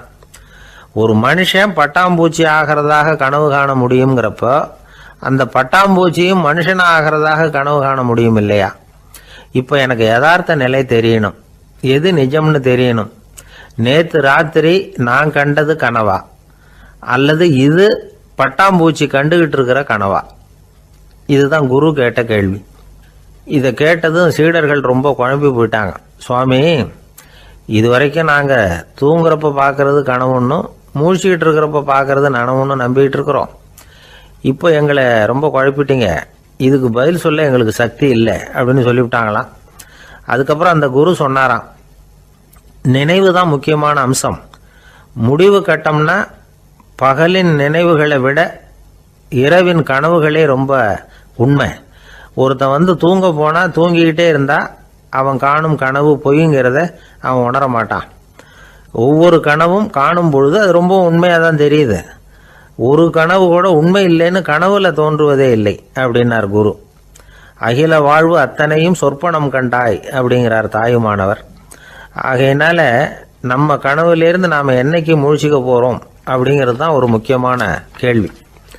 ஒருத்தர் வந்தார், காலில் கட்டோடு வந்தார். என்னங்க காலில் கட்டுன்னு? சார், நேற்று ராத்திரி தூக்கத்தில் எங்கள் வீட்டு கூரையில் ஏணியை சாத்தி வச்சு இறங்கினப்போ வழுக்கி விழுந்து காலை உடச்சிக்கிட்டேன்னார். உங்கள் வீட்டில் தான் ஏணியே கிடையாது சார் அப்படின்னு. உண்மைதான் சார், நான் கீழே விழுந்து முழிச்சுக்கிட்டதுக்கு அப்புறம் தானே ஏணி இல்லைங்கிறது எனக்கு ஞாபகம் வந்தது அப்படின்னார். எனக்கு அதிர்ஷ்டமே இல்லை சார் அப்படின்னார் ஒருத்தர். ஏன் அப்படி சொல்கிறீங்கன்னு கேட்டோம். வியாபாரம் பண்ணலாம்னு ஒரு கடை வச்சேன், வேண்டிய போட்டவங்க கூட என் கடையில் எதுவும் வாங்க மாட்டேங்கிறான், எல்லாரும் அடுத்த கடைக்கு தான் போகிறான் அப்படின்னு சொல்லி ரொம்ப அழுத்துக்கிட்டார்.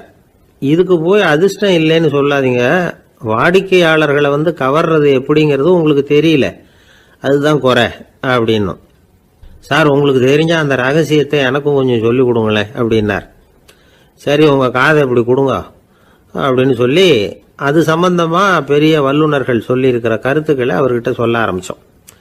அதாவது இந்த வாடிக்கையாளர்களை கவர்றதுக்கு வல்லுநர்கள் பல ஆலோசனைகளை ஏற்கனவே சொல்லி வச்சிருக்கிறாங்க. அது சம்பந்தமாக அனுபவப்பட்டவங்க, அதை தெரிஞ்சு வச்சுக்கணும். அதாவது கடை வச்சிருக்கிறவங்க எல்லாரும் இதை கொஞ்சம் காதில் வாங்கி வச்சுக்கணும். எதை இப்போ சொல்ல போகிறத. எப்பவும் பணத்தை சம்பாதிக்கிறதுலேயே குறியாக இருக்கக்கூடாதான். அதை விட முக்கியமாக நீங்கள் சம்பாதிக்க வேண்டியது வாடிக்கையாளர்களுடைய மன நிறைவு. வர்றவங்க திருப்தியோடு போகணும், அது முக்கியம். அதில் கவனமாக இருக்கணும். கடைக்கு வர்ற ஒருத்தர் ஏதாவது ஒரு குறை சொல்கிறாருன்னு வச்சுங்க, அதை அலட்சியப்படுத்தக்கூடாது. ரொம்ப அக்கறையோடு அதை காது கொடுத்து கேட்கணும். அப்படியா சார், அதை நான் அவசியம் கவனிக்கிறேன் அப்படின்னு சொல்லணும். ஒருத்தர் வரார், சார் நேற்றுக்கு உங்கள் கடையில் இதை நான் வாங்கிட்டு போனேன், வீட்டில் இது வேணான்னு சொல்லிவிட்டாங்க, அது திருப்பி கொடுக்கறதுக்காக தான் வந்திருக்கிறேன் அப்படின்னு சொல்லி திருப்பி கொடுக்குறார். உடனே நீங்கள் முகம் சுளிக்கக்கூடாது, எரிச்சல் படக்கூடாது. வழக்கம் போல நிதானமாக முகம் மலர்ச்சியோடு அதை திருப்பி வாங்கிக்கணும். இவ்வளவு ரூபாய்க்கு சாமான் வாங்கினா இந்த ஸ்பூன் அன்பளிப்பு, இப்படி ஏதாவது கொடுக்கலாம். பண்டிகை காலங்கள்லேயும் பொருள்கள் வாங்குறவங்களுக்கு இப்படி ஏதாவது பொருத்தமாக ஒரு அன்பளிப்பு கொடுக்கலாம். நீங்கள் கொடுக்கறது ஒரு சர்வசாதாரணமான பொருளாக இருந்தால் கூட அது வாங்குற ஒரு மனசில் ஒரு மகிழ்ச்சியை ஏற்படுத்தும். எதுவும் உங்களால் கொடுக்க முடியலன்னா உங்கள் முகம் நிறைஞ்ச சிரிப்பையாவது கொடுங்க, அது போதும். உங்கள் கடையில் இல்லாத ஒரு பொருளை வாடிக்கையாளர் வந்து கேட்குறார், உடனே இல்லைன்னு முகத்தில் அடித்தது மாதிரி சொல்லிடக்கூடாது. கொஞ்சம் உட்காருங்க சார் அப்படின்னு சொல்லி உங்கள் பணியாளர் யாரையாவது அனுப்பி வெளியிலேருந்து வாங்கிட்டு வர சொல்லி அவர்கிட்ட கொடுக்கலாம். சில பேர் உங்கள் கடைக்கு வரும்பொழுது அவங்க வீட்டு குழந்தைகளையும் கூப்பிட்டுக்கிட்டு வர்றாங்கன்னு வைங்க. நீங்கள் என்ன செய்யணும்னா அந்த குழந்தைகளை முதல்ல கவனிக்கணும். அது கன்னத்தை கிள்ளணும், அதுகிட்ட விளையாடணும், அதுக்கு ஏதாவது மிட்டாய் பிஸ்கட் எதையாவது கொடுத்து அது கவனத்தை கவரணும். அதுக்கப்புறம் பெரியவங்களை கவனிக்கலாம். உங்கள் கடையில் வேலை செய்கிற பணியாளர்கள் சுத்தமாக இருக்கணும், சிரிச்ச முகம், சுறுசுறுப்பு, இது ரெண்டும் அவங்களுக்கு தேவை. அழுது ஒடிஞ்சிக்கிட்டு இருக்கக்கூடாது. அப்புறம் இன்னொரு விஷயம், அதிகமாக பொருள் வாங்குற ஒருத்தர்கிட்ட அதிக மரியாதையாகவும் குறைச்சலாக பொருள் வாங்குறவர்கிட்ட வேற விதமாகவும் நடந்துக்கக்கூடாது. எல்லாருக்கிட்டையும் சமமாக நடந்துக்கணும். 5 ரூபாய்க்கு வாங்கினாலும் சரி, 500 ரூபாய்க்கு வாங்கினாலும் சரி, அவங்கக்கிட்ட நீங்கள் காட்டுற மரியாதையில் வித்தியாசம் இருக்கக்கூடாது. எல்லாத்துக்கும் மேலே உங்கள் கடையில் ஒரு பொருள் வாங்கினா அது உண்மையானதாக இருக்கும், தரமுள்ளதாக இருக்கும் அப்படிங்கிற நினைப்பு ஜனங்களுக்கு வரணும். அதனால தரமான பொருளையே நீங்கள் உங்கள் கடையில் வச்சுருக்கணும். இது வரைக்கும் நான் சொன்னதையெல்லாம் கவனத்தில் வச்சுக்கிட்டு நீங்கள் கடையை ஆரம்பிச்சிங்கன்னா வியாபாரம் பிச்சுக்கிட்டு போகும். அப்படி போகலன்னா அதுக்கப்புறம் கேளுங்க. ஏன்னா இந்த யோசனைகள்லாம் அனுபவப்பட்டவங்க சொல்லியிருக்கிற யோசனைகள். இந்த யோசனைகளில் நீங்கள் எச்சரிக்கையாக இருக்க வேண்டிய ஒரு விஷயம் உண்டு. அது என்னங்கிறதையும் தெரிஞ்சு வச்சுக்கிறது நல்லது. என்னுடைய நண்பர் ஒருத்தர் வந்தார். சார், உங்கள் யோசனையை கேட்டதுனால நான் ஒரு அறை வாங்கினது தான் மிச்சம்னார். என்ன ஆச்சுன்னு கேட்டேன். எங்கள் கடைக்கு ஒரு பெரிய அம்மா குழந்தைய தூக்கிட்டு வந்தாங்க சார். உங்கள் யோசனைப்படி அந்த குழந்தையோட கன்னத்தை கிள்ளணும்னு முயற்சி பண்ணினேன். திடீர்னு அந்த நேரம் பார்த்து அந்த குழந்தை தலையை குனிஞ்சிக்கிட்டுது. என் கை குழந்தையோட கன்னத்துக்கு பதிலாக அதை தூக்கிட்டு வந்தவங்க கன்னத்தை கிள்ளிவிட்டுது. அதுதான் அப்படி ஆயிட்டுது அப்படின்னார் கன்னத்தை தடவிக்கிட்டே. திபேத் நாட்டில் புத்த மடாலயங்கள் நிறைய உண்டு. அதுக்கு ஒரு தலைமையகமும் உண்டு. அது இந்த திபேத் தலைநகரம் லாசாவில் இருக்குது. ரொம்ப காலத்துக்கு அப்பால் அதை பற்றிலாம் நிறைய விவரங்கள் எழுதி வச்சிருக்கிறாங்க. அது இப்போவும் நமக்கு கிடைக்குது. அதாவது ரொம்ப தூரத்துக்கு அந்தாண்ட மலைகளுக்கு நடுவில் ஒரு கிளை மடாலயம். அந்த மடத்தின் தலைவருக்கு வயசாயிட்டு தான். அதனால் தலைமை பொறுப்பை வேற ஒருத்தர்கிட்ட ஒப்படைக்கலாம் அப்படின்னு முடிவு பண்ணாராம். உடனே ஒரு லாமாவை கூப்பிட்டார். அவர் மூலமாக தலைமை மடாலயத்துக்கு செய்தி அனுப்புனார், பொருத்தமான வாரிசு ஒருத்தரை அனுப்பி வைக்கும்படியாக. அந்த வாலிப லாமா புறப்பட்டார். காடு மேடெல்லாம் நடந்து போறார். ரொம்ப நாள் கழிச்சு தலைமை பீடத்தை அடைஞ்சார். தலைமை குரு கிட்ட விவரத்தை சொன்னார். தகுதியான ஒருத்தரை அனுப்பி வச்சா அழைச்சிட்டு போறேன் அப்படின்னார். சரி, நாளைக்கு காலையில் நீங்கள் அவங்க எல்லாரையும் அழைச்சிட்டு போகலாம்னார் அவர். அவங்க எல்லாரையுமா? அங்கே தேவைப்படுறது ஒருத்தர் தானே அப்படின்னார் இவர். ஆமான்னார். அப்புறம் ஏன் எல்லாரையும் அழைச்சிட்டு போக சொல்கிறீங்கன்னார். அது இப்போ உனக்கு புரியாது. நான் ஒரு 100 பிக்குகளை அனுப்புகிறேன், அதாவது பிட்சுகளை. அவ்வளவு பேரையும் அங்கே வச்சு சமாளிக்க முடியாது அப்படின்னாரு இவர். இருந்தாலும் இப்போ அந்த தலைமை குரு என்ன சொன்னார்னா, அதை பற்றி கவலைப்படாத, நான் 100 பேரை அனுப்புகிறேன். அதில் 99 பேர் வழியிலேயே காணாமல் போடுவாங்க, ஒருத்தன் மட்டும்தான் வருவான். அவனும் அங்கே சேர்ந்துட்டானா நீ ரொம்ப கொடுத்து வச்சவன் அப்படின்னார். இவருக்கு ஒன்றும் புரியல. இருந்தாலும் மறுநாள் அந்த வாலிப லாமா 100 பேரை அழைச்சிக்கிட்டு புறப்பட்டார். போகிற வழியிலேயே பல பேர் அங்கங்கே பிச்சுக்கிட்டு போட்டாங்க. அவர் சொன்னது மாதிரியே. வழியில் அவங்க ஊர்கள் இருந்தது தான் காரணம். அப்பா அம்மாவை பார்த்துட்டு வரேன் அப்படின்னு கொஞ்சம் பேர் போனாங்க. சொந்த பந்தத்தை பார்த்துட்டு வரேன் அப்படின்னு கொஞ்சம் பேர். ஒரு வாரம் ஆச்சு. இப்போ மிஞ்சினது 10 பேர் தான். வழியில் ஒரு நகரம். அங்கே சில பிட்சுக்கள் சந்திச்சாங்க. எங்கள் மடத்து தலைவர் இறந்துட்டார், உங்களில் யாராவது ஒருத்தர் எங்களுக்கு தலைவராக முடியுமா அப்படின்னு கேட்டாங்க. 10 பேரும் தயார். அதில் ஒருத்தரை அழைச்சிட்டு அவங்க போயிட்டாங்க. இன்னொரு ஊரில் சில பேர் வந்தாங்க, வழி மறிச்சாங்க. நில்லுங்க, எங்கள் மன்னர் மகளுக்கு திருமணம், அதை நடத்தி வைக்க 3 லாமாக்கள் தேவை அப்படின்னாங்க. இப்படி கொஞ்சம் கொஞ்சமாக எல்லாரும் காலி. கடைசியில் 2 பேரும் மிஞ்சினாங்க. அங்கே ஒரு இளம்பெண் எதிரில் வந்தா. எங்கள் அப்பா வேட்டைக்கு போயிருக்கிறாரு, இன்னும் திரும்பி வரல. வீட்டில் வேற யாரும் இல்லை, தனியாக இருக்க பயமாக இருக்கு. யாராவது ஒருத்தர் எனக்கு துணையாக இருக்கணும் அப்படின்னு கேட்டுக்கிட்டா. எங்கள் 2 பேரில் நீயே ஒருத்தரை தேர்ந்தெடுத்துக்கோ, இல்லைன்னா எங்களுக்குள்ள சண்டை வந்துடும் அப்படின்னாங்க. இப்போ மிஞ்சினவர் ஒருத்தர், அவருக்கும் ஒரு சோதனை வந்தது. ஒரு தர்க்கவாதி எதிரில் வந்தான், உன்னோட வாதம் பண்ணணும்னா. இவனோட வாதம் பண்ணுறேன், அது முடிய ரொம்ப காலம் ஆகலாம். தர்க்கத்தில் நான் ஜெயிச்சா அங்கே வரேன், இல்லைன்னா இவருடைய சீடனை ஆயிடுவேன் அப்படின்னார் அவர். கடைசியாக அழைக்க வந்த வாலிபலாமா மட்டும் வெறும் கையோடு திரும்பி போனார். அங்கே இருந்த வயசான மடாதிபதி கேட்டார், எத்தனை பேர் அங்கேருந்து புறப்பட்டீங்கன்னார். என்னையும் சேர்த்து 101ன்னார் அவர். நல்லது, நீயாவது திரும்பி வந்திய, அதுதான் எனக்கு போதும். ஏன்னா நீ தான் எனக்கு உண்மையான வாரிசு. அந்த 100 பேரில் யாரும் வரமாட்டாங்க அப்படின்னார் அவர். ஏன்னா அவருக்கு தெரியும் இவர் ஒருத்தர் தான் திரும்பி வருவாருங்கிறது. திபேத்தில் ஒரு பழங்கால பழமொழி உண்டாம், 100 பேர் செல்லலாம், எப்பொழுதாவது ஒருவன் அபூர்வமாக அடைய வேண்டிய இடத்தை அடைவான். இதுதான் அந்த பழமொழி. ஒரு உன்னதமான இலக்கை அடையணும்னா அது அவ்வளவு சுலபமான காரியம் இல்லை. இந்த காலத்து மடாலயம் ஒன்று, அதில் ஒரு தலைவர், அவருக்கு வயசாயிட்டுது, தனக்கு ஒரு வாரிசை நியமிக்கணும் அப்படின்னு ஆசைப்பட்டார். ரொம்ப கஷ்டப்பட்டு ஒருத்தரை பிடிச்சார், தனக்கு வாரிசா நியமிச்சுட்டு அவர் சமாதி ஆயிட்டார். புதுசாக பொறுப்பேற்றுக்கிட்டவர் அப்படியே உட்காந்துருந்தார். அவரை தேடிட்டு பத்திரிகை நிருபர்கள்லாம் வந்தாங்க, கேட்டாங்க. அவர் உங்கள் பொறுப்பில் அவர் பெரியவர் விட்டுட்டு போன இது எவ்வளவு சுமாராக தேரும், எவ்வளவு விட்டுட்டு போனார் அப்படின்னு கேட்டிருக்கிறாங்க. அது என்ன ஒரு 50 லட்சம் இருக்கும் அப்படின்னாராம். அவ்வளவும் பணமா அப்படின்னு கேட்டிருக்காங்க. இல்லைங்க, கடன் அப்படின்னாராம் இவர். ஒரு காடு, அங்கே புத்தர் அவர் பாட்டுக்கு நடந்து போய்கிட்டே இருக்கிறார். அவருக்கு பின்னாடி ஒரு குரங்கு, அதுவும் தொடர்ந்து வந்துக்கிட்டே இருக்குது. புத்தர் திரும்பி பார்த்தார். குரங்கு அப்படியே குதித்து உயர எழும்பி ஒரு கிளையில் போய் உக்காந்துது. ஏன் இப்படி பண்ணுறேன்னு கேட்டார் புத்தர். என்னை சாதாரணமாக நினைக்க வேணாம், நான் மகாமந்தி, என்னால் எல்லாம் முடியும், முடியாதுங்கிற வார்த்தையே என்னுடைய அகராதியில் கிடையாது, என்ன வேணும்னாலும் செய்வேன் அப்படின்னுது. அப்படின்னா ஒரு பந்தயம் வச்சுக்கலாமான்னாரு இவர். ஓ, வச்சுக்கலாமேன்னுது. வேற ஒன்றும் இல்லை, இப்போ நீ மேலே எழும்பி அந்த கிளையில் உட்காந்தது மாதிரி அங்கேருந்து தாவி என் உள்ளங்கையில் உட்காரணும், அவ்வளவுதான் அப்படின்னார்.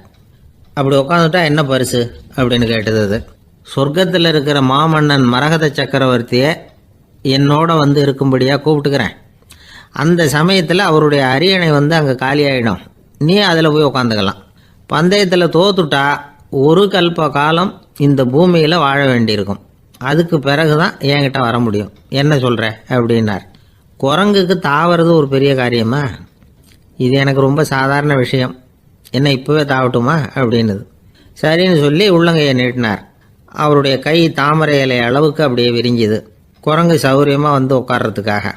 குரங்கு தாவறதுக்கு தயாராச்சு. அதுக்கு முன்னாடி ஒரு சின்ன யோசனை அதுக்கு. இந்த கிளையிலேருந்து அந்த கைக்கு தாவறது எனக்கு ரொம்ப அற்பமான ஒரு வேலை, இது ரொம்ப சாதாரணம், என்னுடைய கௌரவத்துக்கு இது சரியாக இருக்காது. அதனால் நான் என்ன பண்ண போகிறேன்னா, இங்கேருந்து கிளையிலேருந்து அப்படியே உயர எழும்ப போகிறேன். எழும்பி மேல் உலகம் போய் அங்கே ஒரு சுற்றிவிட்டு அதுக்கப்புறம் அங்கேருந்து நேராக இந்த கையில் உட்கார போகிறேன் அப்படின்னு நினச்சது. என்ன யோசிக்கிற அப்படின்னார் புத்தர். ஒன்றும் இல்லை, இந்த பாயிரம் பார் அப்படின்னு சொல்லி தாவி உயர போயிட்டுது. கொஞ்ச நேரத்தில் வான உலகத்துக்கே போய் சேர்ந்துட்டுது. அங்கே போய் பார்த்தா அங்கே ஒரு 5 பளிங்கு தூண்கள் இளம் சிவப்பு நிறத்தில் நின்றுக்கிட்டு இருக்குது. குரங்கு நினச்சிக்கிட்டது, புத்தர்கிட்ட போய் இந்த பளிங்கு தூண்களை பார்த்தோம்னு சொன்னால் அப்படியே திகைச்சு போயிடுவார், இந்த தூணில் ஏதாவது அடையாளம் செஞ்சுட்டு போகணும் அப்படின்னு அந்த இடத்துல மிதந்துக்கிட்டே நினச்சிது. உடனே ஒரு தூணில் எழுதிச்சு. என்ன எழுதிச்சுன்னா, ஒரு மகா ஞானி இங்கே வந்துட்டு போகிறார் அப்படின்னு எழுதிச்சு. எழுதிவிட்டு அப்படியே கீழே தாவி புத்தரோட உள்ளங்கையில் உட்காந்துது. எப்படி பார்த்தீங்களா என்னுடைய வேலை? வான உலகத்துக்கே போய் அங்கே இருக்கிற 5 பளிங்கு தூண்களை பார்த்துட்டு அதில் நான் வந்த விவரத்தை எழுதி வச்சுட்டு அதுக்கப்புறம் இங்கே வந்திருக்கிறேன் அப்படின்னுது ரொம்ப பெருமையாக. அப்படியா அப்படின்னார் புத்தர். ஆமாம், சந்தேகமாக இருந்தால் வாங்க, அழைச்சிட்டு போய் காட்டுறேன் அப்படின்னு அந்த குரங்கு. அதுக்கு தேவையில்லை, அப்படியே கொஞ்சம் கீழே குனிஞ்சு பார்த்து தெரியும் அப்படின்னார் புத்தர். அங்கே பார்த்தா புத்தரோட உள்ளங்கை தெரிஞ்சுது. நல்லா உத்து பார்த்துது. அவரோட ஒரு விரலில் அது எழுதிய வாசகம் தெரிஞ்சுது. குரங்கு யோசனை பண்ணிச்சு, அப்படின்னா வானத்தில் நான் பார்த்தது புத்தரோட விரல்களா? அப்படின்னு யோசிச்சுது. இதை புரிஞ்சுக்கிட்ட உடனே அந்த குரங்கோட கர்வம் அழிஞ்சு போச்சான். நம்ம மனசு தான் இந்த குரங்கு. மனம்ங்கிறதும் ஆணவம்ங்கிறதும் ஒரு நாணயத்தின் ரெண்டு பக்கங்கள். மனம் உள்ளவரை ஆணவமும் இருக்கும். மனம் அழிஞ்சாதான் ஆணவம் அழியும். மனம் அழிய வேண்டும் அப்படின்னு பெரியவங்க சொல்கிறது இந்த அர்த்தத்தில் தான். நம்ம ஆளுங்க சவால் விடுறதெல்லாம் வேறு மாதிரி. ஒருத்தன் ஒரு வாய்க்காலை தாண்டுறேன்னு பந்தயம் கட்டி தாண்ட முடியாமல் வாய்க்காலில் விழுந்து காலை உடச்சிக்கிட்டு கட்டு போட்டுக்கிட்டு வந்தான். ஏன்டா அப்படின்னு கேட்டாங்க. நான் பந்தயம் கட்டின நேரம் சரியில்லை அப்படின்னா. எப்படிறான்னு கேட்டிருக்காங்க. வாய்க்காலில் தண்ணி இருக்கிற நேரமாக பார்த்து பந்தயம் கட்டியிருக்கணும் அப்படின்னா. ஒரு ஊரில் ஒரு ஆள் இருந்தான். அவனுக்கு ஒரே ஒரு மகள். அவளை நல்ல இடத்துல கட்டி கொடுக்கணும்னு ஆசைப்பட்டான். அதுக்காக மாப்பிள்ளை தேடிக்கிட்டு இருந்தான். அவன் கொஞ்சம் வசதியான ஆள். அதனால் நிறைய பேர் வந்தாங்க. இருந்தாலும் ஒரு நல்ல குணமுள்ள மாப்பிள்ளையாக இருக்கணும் அவன் எதிர்பார்த்தான். அப்படி இருக்கணும்னு தொடர்ந்து முயற்சி பண்ணான். கடைசியாக ஒரு 3 பேர் கிடைச்சாங்க. அந்த 3 பேரில் யாரை தேர்ந்தெடுக்கிறது, இதுதான் அவனுக்கு வந்த குழப்பம். இந்த நிலைமையில் ஒரு பெரியவரை தேடி போனான். அவர்கிட்ட தன்னுடைய பிரச்சனையை சொன்னான். அவர் கொஞ்சம் யோசனை பண்ணார். அதுக்கப்புறம் 3 பேரையும் கூப்பிட்டார். இதை பாருங்கப்பா, உங்கள் 3 பேருக்கும் 3 மாத கால அவகாசம் தர்றேன். நீங்கள் இப்போ போகலாம். 3 மாதம் கழித்து திரும்பி வரலாம். அப்படி வரும்பொழுது இந்த 3 மாத காலத்தில் நீங்கள் செஞ்ச நல்ல காரியம் ஏதாவது ஒன்று சொல்லணும். அதை வச்சு உங்களில் ஒருத்தரை நாங்கள் தேர்ந்தெடுத்துக்கிறோம் அப்படின்னு சொன்னாராம். 3 பேரும் சரின்னு சொல்லிவிட்டு திரும்பி போயிட்டாங்க. 3 மாதம் ஆச்சு. அதுக்கப்புறம் ஒரு நாள் திரும்பி வந்தாங்க. அவர் அவங்கள கூப்பிட்டு உட்கார வச்சார். அப்புறம் கேட்டார், இப்போ சொல்லுங்கள், இந்த 3 மாத காலத்தில் நீங்கள் செஞ்சுருக்கிற ஏதாவது ஒரு நல்ல காரியத்தை சொல்லுங்கள் அப்படின்னார்.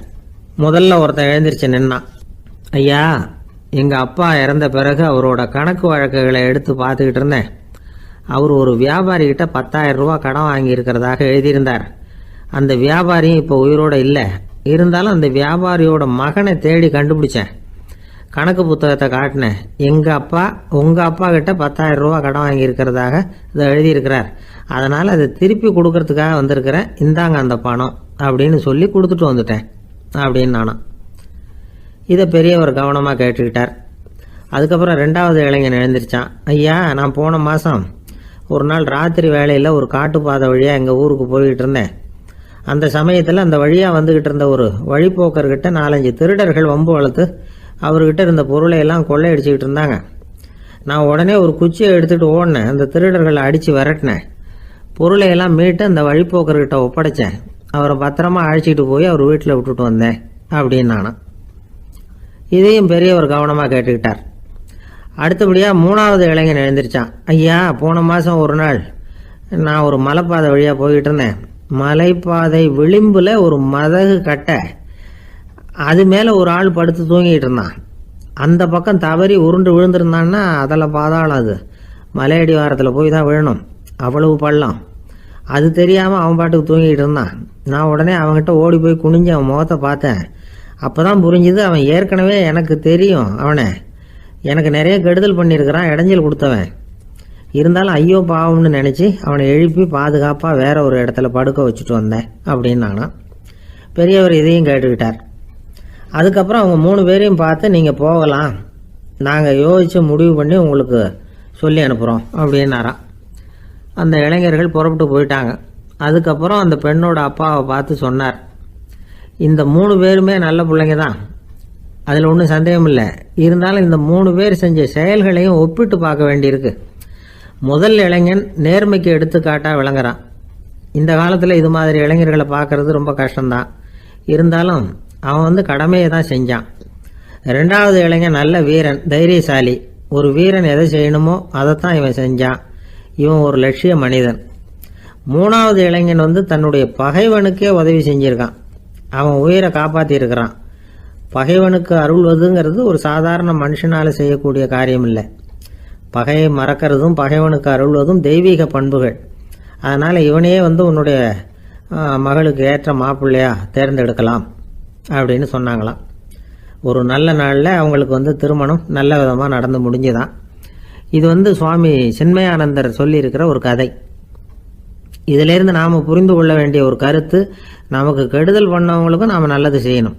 ஆனால் நடைமுறையில் அப்படி நம்மளால் செய்ய முடியறதில்ல. அதுதான் சிக்கல். நம்மால் ஒருத்தங்கிட்ட கேட்டேன், ஏண்டா உன்னுடைய பகைவன் ஒருத்தன் அது மாதிரி ஒரு மலைப்பாத மதகு கட்டையில் படுத்திருந்தா உடனே நீ என்ன நினைப்ப அப்படின்னு கேட்டோம். இது ஒரு அருமையான சந்தர்ப்பம்னு நினைப்பேன் அப்படின்னா. எதுக்குன்னு கேட்டோம். அவனை அந்த பக்கமாக உருட்டி கீழே தள்ளுறதுக்கு அப்படின்னா.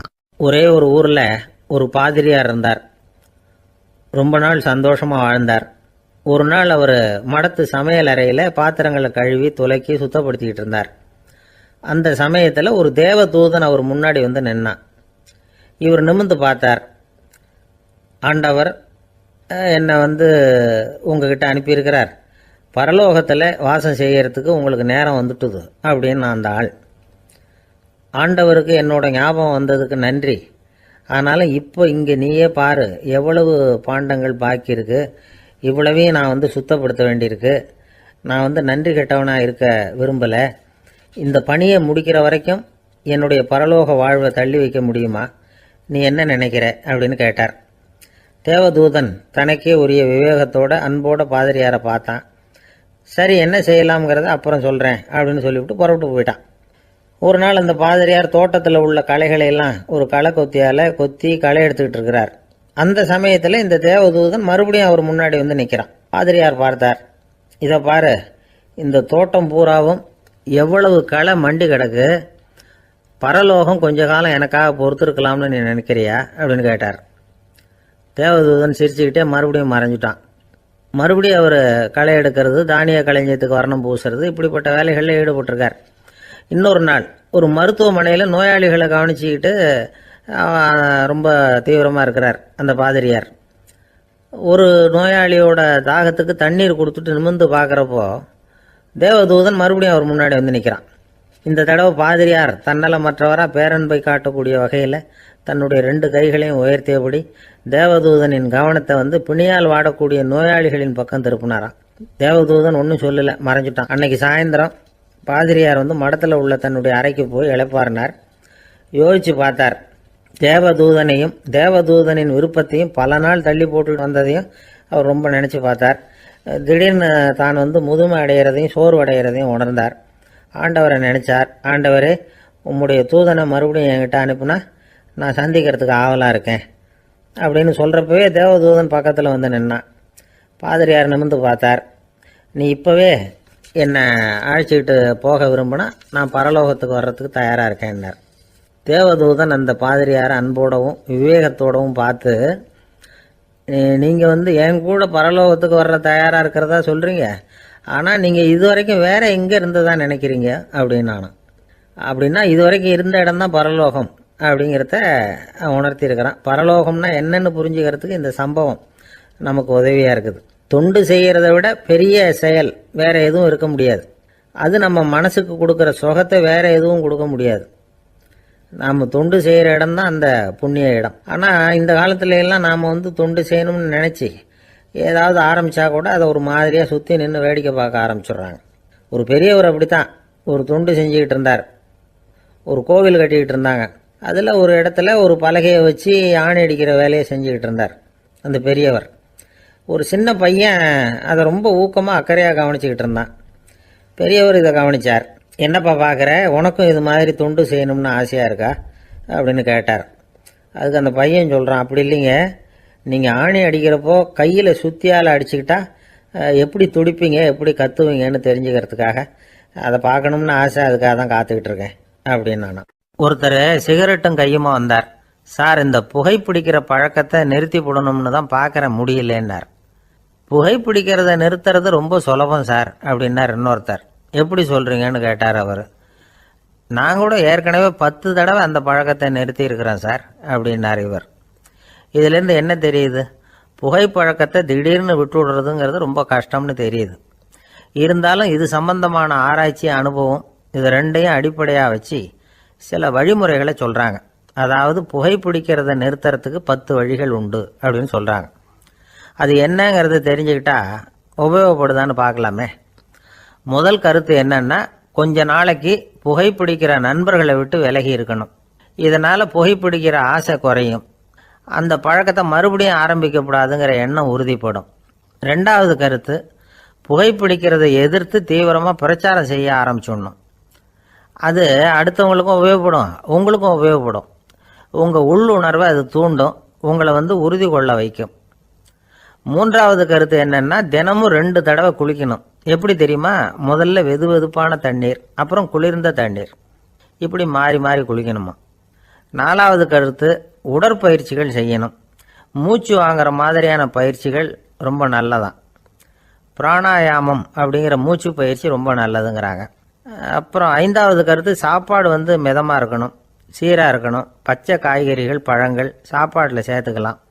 அடிக்கடி கொஞ்சம் கொஞ்சமாக சாப்பிட்டு ரத்தத்தில் சர்க்கரையின் அளவை பராமரிக்கணும். இது நரம்புகளை அமைதிப்படுத்தும். 6வது கருத்து என்னன்னா, ரொம்ப நேரம் பசியோடு இருக்கக்கூடாது. புகைப்பிடிக்கிறத நிறுத்த முயற்சி செய்யும் பொழுது எடை குறைப்பு நடவடிக்கைகளை மேற்கொள்ளக்கூடாது. 7வது கருத்து, காப்பி, தேநீர், மதுபானம், அப்புறம் போதைப் பொருள்கள் கலந்த உணவுகள் இதெல்லாம் வேணாம். புகைப்பிடிக்கிறத அதெல்லாம் ஊக்கப்படுத்தும். கடுகு, மிளகு, அப்புறம் காரமான பொருள்களை தவிர்க்கணும். உப்பு அளவை குறைக்கணும். தினமும் 10 குவளை தண்ணீராவது குடிக்கணும். வெறும் தண்ணி புகைப்பிடிக்கிற ஆவலை தணிக்குதான். 8வது கருத்து, கையில் சிகரெட்டு, புகையில ஏதாவது இருந்தால் உடனே தூக்கி எறிஞ்சிருங்க. அது கையில் இருக்கிற வரைக்கும் புகைப்பிடிக்கிற ஆசை வந்துக்கிட்டே இருக்கும். 9வது கருத்து என்னன்னா, இறை நம்பிக்கை உள்ளவங்க புகைப்பிடிக்கிற எண்ணம் வர்றப்போவெல்லாம் பிரார்த்தனை செய்ய ஆரம்பிச்சுடலாம். 10வது கருத்து, உங்களுக்கு ரொம்பவும் வேண்டியவங்க யாரோ அவங்கக்கிட்ட எல்லாம் நீங்கள் புகைப்பிடிக்கிறத நிறுத்தி விட்டதா சொல்லிவிடுங்க. இந்த 10 வழிகளையும் கடைபிடிக்க ஆரம்பிச்சுட்டா புகைப்பிடிக்கும் பழக்கத்தை நிறுத்தி விடலாம் அப்படின்னு சொல்கிறாங்க அனுபவப்பட்டவங்க. முயற்சி பண்ணி பார்க்கலாம். ஒரு முக்கியமான இடத்துல நின்றுக்கிட்டு இருந்தார் ஒருத்தர். அங்கே இன்னொருத்தர், ஏன் சார் இந்த இடத்துல சிகரெட் பிடிக்கலாமா அப்படின்னு அனுமதி கேட்டார். இந்த இடத்துல சிகரெட் பிடிக்கக்கூடாதுங்க அப்படின்னாரு இவர். நீங்கள் இப்படி சொல்கிறீங்க, ஆனால் இந்த இடத்துல கீழே நிறைய சிகரெட் துண்டுகள் கிடக்குதே, அவங்கெல்லாம் யார்? அவங்கெல்லாம் உங்கள் மாதிரி என்கிட்ட அனுமதி கேட்காதவங்க அப்படின்னாராம் இவர். ஒரு சீன தேசத்து அரசர் இருந்தார். அவருக்கு வயசாயிட்டுது. அவருக்கு அடுத்தபடியாக அவருடைய புள்ள பட்டத்துக்கு வரணும், ஆட்சி பொறுப்பை ஏற்றுக்கணும். ஒரு நல்ல தலைவனுக்கு இருக்க வேண்டிய பண்புகள்லாம் தன்னுடைய மகனுக்கு இருக்கணும்னு விரும்பினார் அந்த அரசர். அதனால் இளவரசனை பக்கத்தில் இருந்த ஒரு குரு கிட்ட அனுப்புனார். இளவரசன் அவர்கிட்ட போய் சேர்ந்தான். அந்த குரு என்ன பண்ணார் தெரியுமா? இவனை பார்த்து சொன்னார், இதை பாருப்பா, நீ என்ன பண்ணுற, இப்போவே பக்கத்தில் இருக்கிற காட்டுக்கு போ, நடு காட்டில் போய் ஒரு இடத்துல உட்காந்துக்கோ. அங்கே என்னென்ன சத்தம்லாம் உன் காதில் விழுதுன்னு கவனித்து கேளு. உன் காதில் விழுந்த ஓசைகள் என்னென்னங்கிறத என்கிட்ட சொல்லு, அதுதான் எனக்கு தெரியணும், உனக்கு வேலையும் அதுதான் அப்படின்னு சொல்லி அனுப்பி வச்சுட்டார். இளவரசன் காட்டுக்கு போனான். குரு சொன்னபடியே ஒரு இடத்துல உட்காந்து கவனித்து கேட்டான். அதுக்கப்புறம் குருக்கிட்ட திரும்பி வந்தான். என்னென்ன சத்தம்லாம் கேட்ட அப்படின்னு கேட்டார் குரு. குருவே, காட்டில் நான் பறவைகள் சத்தம்லாம் கேட்டேன், மிருகங்களின் ஓசையையும் கேட்டேன், இதை தவிர இடி, மின்னல், மழை இதுகளோட சத்தத்தையும் கேட்டேன் அப்படின்னா. குரு யோசனை பண்ணார், நீ இன்னமும் சரியாக கேட்கல, அதனால் மறுபடியும் காட்டுக்கு போ, கொஞ்ச நாள் தங்கியிருந்து கேட்டுட்டு வா அப்படின்னார். இளவரசனுக்கு ஒன்றும் புரியல. இருந்தாலும் குருவின் கட்டளையாச்சே, மறுக்க முடியுமா? உடனே அவன் மறுபடியும் காட்டுக்கு போனான். ஒரு இடத்துல உட்காந்தான். கொஞ்ச நேரம் உன்னிப்பாக கவனித்து கேட்டான். சில நாள் கழித்து குருக்கிட்ட திரும்பி வந்தான். குருவே, இந்த தடவை சில துல்லியமான சத்தங்களை எல்லாம் கேட்டான். தேனி பறக்கிற சத்தம், நீரோடையின் மெல்லிய ஓசை, இதெல்லாம் கேட்டேன்னா. குரு சிரித்தார். நீ மறுபடியும் காட்டுக்கு போ, இன்னும் சில நாள் அங்கே இரு, முழுமையாக கவனமாக கேட்டுக்கிட்டு வா அப்படின்னு சொல்லி அனுப்பி வச்சுட்டார். இளவரசனுக்கு குழப்பம் அதிகமாயிட்டுது. ஒன்றுமே புரியல. மறுபடியும் காட்டுக்கு போனான். மௌனமாக ஒரு இடத்துல உட்காந்துட்டான். அப்படியே தியானத்தில் ஆழ்ந்துட்டான். சில நாளில் அவனுக்கு இதுவரை கேட்காத ஓசைகள்லாம் கேட்க ஆரம்பிச்சிட்டுது. இதைத்தான் நான் கேட்கணும்னு என்னுடைய குரு எதிர்பார்த்துருக்கிறாருங்கிறத புரிஞ்சுக்கிட்டான். உடனே குரு கிட்ட ஓடனான். குருவே, இந்த தடவை காதுகளுக்கு கேட்க முடியாத சில ஓசைகளை கூட என்னால் உணர முடிஞ்சுது.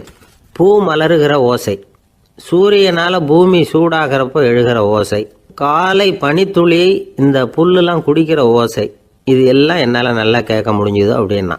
குருவுக்கு இப்போ தான் திருப்தி ஏற்பட்டு தான். இளவரசனை பார்த்து சொன்னார், இதை பாருப்பா, இப்போ தான் நாட்டை ஆளுகிற தகுதி உனக்கு வந்திருக்குது அப்படின்னு சொல்லி அதுக்கு விளக்கமும் கொடுத்தாராம். எந்த அரசன் தன்னுடைய மக்களின் இதயம் பேசுகிற மௌன மொழியை, மௌன வார்த்தைகளை கேட்குறானோ அவன்தான் ஆள தகுதி உள்ளவன். எந்த அரசன் தன்னுடைய மக்களின் உணர்ச்சிகளை உண்மையாக உணர்றானோ அவன்தான் முதன்மையான அரசன். போலி வார்த்தைகளை மட்டும் கேட்டுட்டு பல மௌன ராகங்களை காதில் வாங்கிக்காதவன் அரசனே இல்லை. எந்த நாட்டில் எப்போ ஒரு அரசன் தன்னுடைய மக்களின் உணர்ச்சிகளை கேட்க மறுக்கிறானோ அன்னையிலிருந்தே அந்த நாடு அழிய தொடங்குது அப்படின்னு அர்த்தம். இதுதான் அந்த குரு இளவரசனுக்கு போதிச்சது. வாயால் பேசுறத மட்டும் கேட்டு ஏமாறக்கூடாது, உணர்ச்சிகளையும் கேட்கறதுல தான் மனப்பக்குவம் உண்டாகும். மக்கள் உணர்ச்சிகளை புரிந்து கொள்ளாத அரசர்கள் நீடிச்சிருக்க முடியாது. அது மாதிரி நாடுகளில் அடிக்கடி குழப்பம் தான் உண்டாகும். அப்படி இருந்தால் அடிக்கடி ஆட்சி மாறிட்டு இருக்கும். அப்படிப்பட்ட ஒரு தேசம், அங்கே ஒரு சிறைச்சாலையில் 3 கைதிகள் பேசிக்கிட்டு இருந்தாங்க. ஒருத்தன் சொன்னான், நான் இந்த நாட்டு ராஜாவை எதிர்த்து பேசிக்கிட்டு இருந்தேன், அதனால் என்னை பிடிச்சி கொண்டாந்து இங்கே போட்டுட்டாங்க அப்படின்னு நான் ஒருத்தன். இன்னொருத்தன் சொன்னான், நான் இந்த நாட்டு ராஜாவை ஆதரித்து பேசிக்கிட்டு இருந்தேன், அதனால் என்னை பிடிச்சி கொண்டாந்து இங்கே தள்ளிவிட்டாங்க அப்படின்னா. அது சரி, நீ என்ன தப்பு பண்ண அப்படின்னு சொல்லி 3வது ஆளை பார்த்து இவங்க கேட்டாங்க. அதுக்கு அந்த ஆள் சொல்கிறான், நான் தான் இந்த நாட்டு ராஜா அப்படின்னானா. திருநெல்வேலி மாவட்டத்தில் கோவில்பட்டிக்கு பக்கத்தில் உள்ள ஊர் கடம்பூர். காமராசர் முதலமைச்சராக இருந்த காலம். கடம்பூரில் ஒரு பள்ளி சீரமைப்பு மாநாடு நடக்குது. அந்த பக்கத்தில் உள்ள பள்ளிக்கூடம்லாம் அதில் கலந்துக்குது. கண்காட்சி வேற, ஊர் பூரா விழா கோலம். மறுநாள் மாநாடு நடக்க போகுது. ஆனால் முதல் நாளே மழை பிடிச்சிக்கிட்டுது. மறுநாளும் அது விடாமல் பேஞ்சிக்கிட்டு இருக்குது. காமராசர் காலையிலேருந்து பல்வேறு நிகழ்ச்சிகளில் கலந்துக்கிட்டு சாயந்தரமாக கடம்பூருக்கு வந்து சேர வேண்டியவர். மழை பேஞ்சிக்கிட்டு இருக்கிறதுனால நிகழ்ச்சி ரத்தாயிடுமோ என்னமோ அப்படின்னு எல்லாரும் சந்தேகப்பட்டுக்கிட்டு இருக்கிறாங்க. அவர் கோவில்பட்டி பயணிகள் விடுதியில் இருக்கிறார். கடம்பூர்லேருந்து சில பேர் போய் அவரை சந்திக்கிறாங்க. மழை பெஞ்சிக்கிட்டு இருக்குதே, என்ன செய்யலாம் அப்படின்னு கேட்குறாங்க. மழை பெஞ்சால் நல்லது தானே, அதுக்காக மாநாட்டை எதுக்காக ரத்து செய்யணும்? ஆசிரியர்கள் எவ்வளவு கஷ்டப்பட்டு ஏற்பாடு பண்ண மாநாடு, கட்டாயம் வந்துடுறேன் அப்படின்னாராம் காமராசர். உடனே புறப்பட்டார். மழையை பொருட்படுத்தாத மக்கள் கூட்டம். அது கலையாமல் காத்துக்கிட்டு இருக்கிறாங்க அவ்வளோ பேரும். தலைவர் வந்துட்டார்னு தெரிஞ்சது ஜனங்களுக்கு ஏகப்பட்ட உற்சாகம். ஜனங்கள் அவ்வளவு உற்சாகமாக வரவேற்றாங்க. மாநாடு ஆரம்பமாச்சு. மலர் மாலைகள் மலை மாதிரி குவிய ஆரம்பிச்சுட்டுது. வரிசையாக ஒவ்வொரு கல்வி நிலையம் சார்பாகவும் வரவேற்பு பத்திரம் வாசித்து கொடுக்குறாங்க. என்ன வாசிக்கிறாங்கங்கிறத காமராசர் கூர்ந்து கவனிக்கிறார். ஏகப்பட்ட புகழ் மொழிகள், ரொம்ப பாராட்டி புகழ்ந்து என்னென்னமோ வாசிச்சுக்கிட்டு இருக்கிறாங்க. கொடை வள்ளலே, குணக்குன்றே, மலையே, கடலே, இப்படி தமிழ் மொழியில் பாராட்டுறதுக்கு எத்தனை வார்த்தைகள் உண்டோ அத்தனையும் அதில் சேர்த்துருக்குறாங்க. காமராசர் பொறுமை இழந்துட்டார். போதும் போதும், உங்கள் எல்லாரையும் பார்த்து 2 வார்த்தை பேசிவிட்டு போகிறதுக்காக தான் நான் வந்திருக்கிறேன். எல்லாரும் மழையில் சிரமப்பட்டு நின்றுக்கிட்டு இருக்கிறீங்க, இப்படி என்ன புகழ்ந்து படிச்சுக்கிட்டே இருந்தால் எப்படி அப்படின்னாராம். அதுக்கப்புறம் பேசி முடிச்சிருக்கிறார். மாநாட்டு நிகழ்ச்சிகள் முடிஞ்சதும் இன்னொரு நிகழ்ச்சியில் கலந்துக்கிறதுக்காக புறப்பட்டாராம். ஒரு திறந்த ஜீப்பில் அவரை ஊர்வலமாக அழைச்சிக்கிட்டு போயிருக்கிறாங்க. தெருவில் 2 பக்கமும் ஏகப்பட்ட கூட்டம். அங்கங்கே ஜீப்பை நிறுத்தி ரோஜா மாலை, ஜருக மாலை இப்படி போட்டுக்கிட்டே இருக்கிறாங்க. அதையெல்லாம் அப்படி அப்படியே வாங்கி அங்கங்கே நின்றுக்கிட்டு இருந்த குழந்தைகள்கிட்டையும் தாய்மார்கள்கிட்டையும் கொடுத்துக்கிட்டே போகிறார். அந்த சமயத்தில் கூட்டத்துக்கு அப்பால் ஒரு பெரியவர் கையில் ஒரு மல்லிகை சரத்தோடு நின்றுட்டு இருக்கிறார். அவரால் முண்டி அடிச்சுக்கிட்டு முன்னால் வர முடியல. காமராசர் இதை கவனிக்கிறார். அவ்வளவுதான், உடனே நிறுத்தப்பா வண்டிய அப்படிங்கிறார். ஜீப்பு நிற்கிது. டிரைவரை பார்த்து, அதோ பார், அங்கே ஒருத்தர் நிற்கிறார் பார், அவரை இங்கே அழைச்சிட்டு வா அப்படின்னாராம். கூட்டம் வழி விடுது. அந்த பெரியவரை கிட்டத்தில் அழைச்சிட்டு வர்றாங்க. காமராசர் அவரை பார்த்து, வாங்க வாங்க, நல்லா இருக்கீங்களா அப்படின்னு சத்தம் போட்டு உற்சாகமாக விசாரிக்கிறாராம். பெரியவர் கண்களில் கண்ணீர், பேச்சு வரல. மல்லிகை சரத்தை அவருக்கு போடுறார். கொஞ்ச நேரம் அவர்கிட்ட பொறுமையாக பேசிக்கிட்டு இருந்துட்டு அவரை அனுப்பி வைக்கிறார் காமராசர். பெரியவர் போனதுக்கு அப்புறம் காமராசர் பக்கத்தில் இருந்தவங்க கிட்ட சொல்கிறார் அந்த பெரியவரை பற்றி. அந்த காலத்தில் ரொம்ப கஷ்டப்பட்டவர் இவர், ஜெயிலுக்கு போனவர் அப்படின்னு ரொம்ப உருக்கமாக நெகிழ்ந்து போய் சொல்கிறார். இதில் ஒரு விஷயத்தை கவனிங்க. தன்னை புகழ்ந்து படிக்கப்பட்ட வாழ்த்து மடலை படிக்க வேணாம்னு தடுத்து நிறுத்தினார். எங்கேயோ ஒரு மூலையில் கையில் ஒரு 4 முழம் மல்லிகை சரத்தோடு ஒதுங்கி நின்றுக்கிட்டு இருந்த அந்த தொண்டரை